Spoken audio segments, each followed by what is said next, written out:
Minsan, yung mga pinaka-life-changing na moments nagsisimula sa mga pinaka-ordinaryong pagkakataon, di ba? Tulad na lang sa kwentong to, na nagsimula lang sa simpleng pagka-bored. Samahan nyo kaming alamin kung paano ang isang simpleng pag-login lang sa Facebook ay nauwi sa isang katotohanang dumurog sa puso ng isang anak. Alam mo yung mga hapon na parang wala kang magawa? Yung scroll ka lang ng scroll. Ganyan na ganyan nagsimula ang lahat. Simpleng pagkainip lang. At teka, bago kayo mag-isip ng kung ano-ano, hindi ito hacking ha. Madalas niya talaga itong gawin.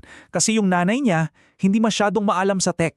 So para sa kanya, parang routine na lang ito. Isang normal na tulong lang sa nanay niya. Pero yung simpleng pag-check na yun, dito pala magbabago ang lahat. Yung inaakala niyang normal na gawain, magiging isa sa pinakamabigat na sandali ng buhay niya. So, ano ba ine-expect mo sa Facebook ng isang nanay, di ba?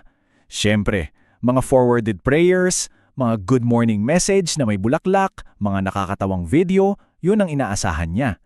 Pero, hindi yun ang bumungad sa kanya.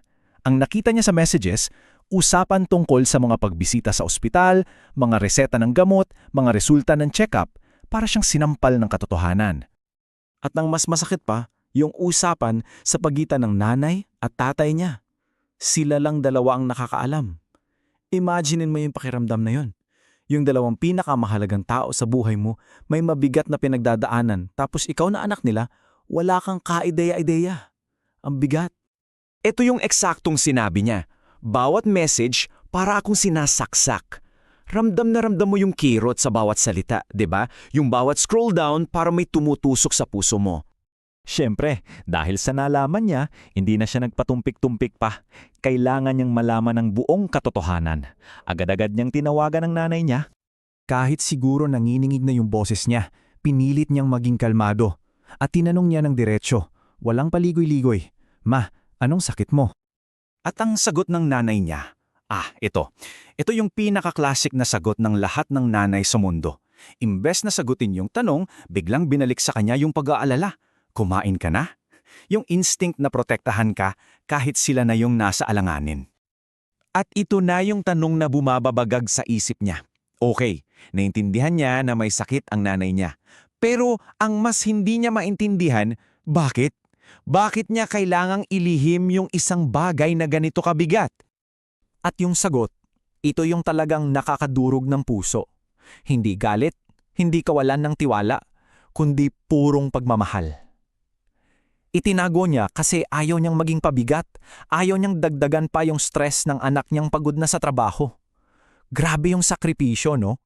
At dahil sa sagot na yon, biglang nag-flashback lahat. Biglang na-realize ng anak na hindi lang ito tungkol sa sakit ngayon. Itong pagtatagong to, parte pala ito ng isang buong buhay ng pagsasakripisyo. Tingnan niyo to.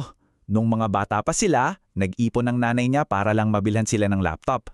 Nung elementary, yung anak, naka-touchscreen po na. Siya, keypad pa rin ang gamit. Pagdating ng 18, ginawa niya ng paraan para makapag-driving school at mabilhan ng motor yung anak niya. At kahit nung may trabaho na siya nung pandemya, nanay niya pa rin ang naghahanda ng baon at nag-aabot ng allowance. Kitang-kita, di ba? At dito talaga natin makikita yung epekto. Yung nanay hanggang grade 6 lang, hirap magbasa at magsulat. Pero dahil sa sakripisyo niya, yung anak nakatungtong ng koleryo at may profesional na trabaho. Yung nanay hindi man lang marunong magbike. Yung anak may sariling motor. Bawat limitasyon niya, ginawa niyang oportunidad para sa anak niya. Ito raw yung palaging linya ng nanay niya sa tuwing sinusubukan niyang mag-abot ng pera. Itago mo yan, nak, para sa pag-aaral mo yan. Paulit-ulit, laging paalala na ang focus ay ang kinabukasan ng anak, hindi yung pangangailangan niya sa kasalukuyan. Kaya matapos malangan ng lahat na ito, yung sakit, yung katotohanan, yung buong buhay ng sakripisyo, hindi na pwedeng manatili sa guilt. Kailangan ng may magbago.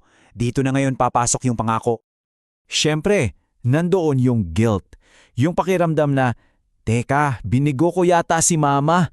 Akala niya kasi sapat na yung nagpapadala siya ng pera na yun na yung tulong. At dito niya na-realize sa sobrang pag-focus niya sa trabaho, sa success, nakalimutan niya yung pinaka-importante, oras. Yung simpleng pagtatanong lang yung totoong pangungumusta, yun pala yung kulang. At ito na yung turning point, yung pagbabago ng papel. Mula sa pagiging anak na laging pinoprotektahan, sinabi niya sa nanay niya, hayaan mong ako naman yung magprotekta sa'yo ha. Grabe, from the one being protected to the protector. At hindi lang yan puro salita, naging isang konkretong plano agad. Step 1, uwi ako. Hindi next month, kundi ngayong Sabado. Step 2, pagluluto kita. Hindi basta-basta, kundi yung paborito niya. At step 3, yung pangako. Babawi pa ako sa'yo, ma. Ang ganda, di ba? Yung guilt, ginawang aksyong na puno ng pagmamahal.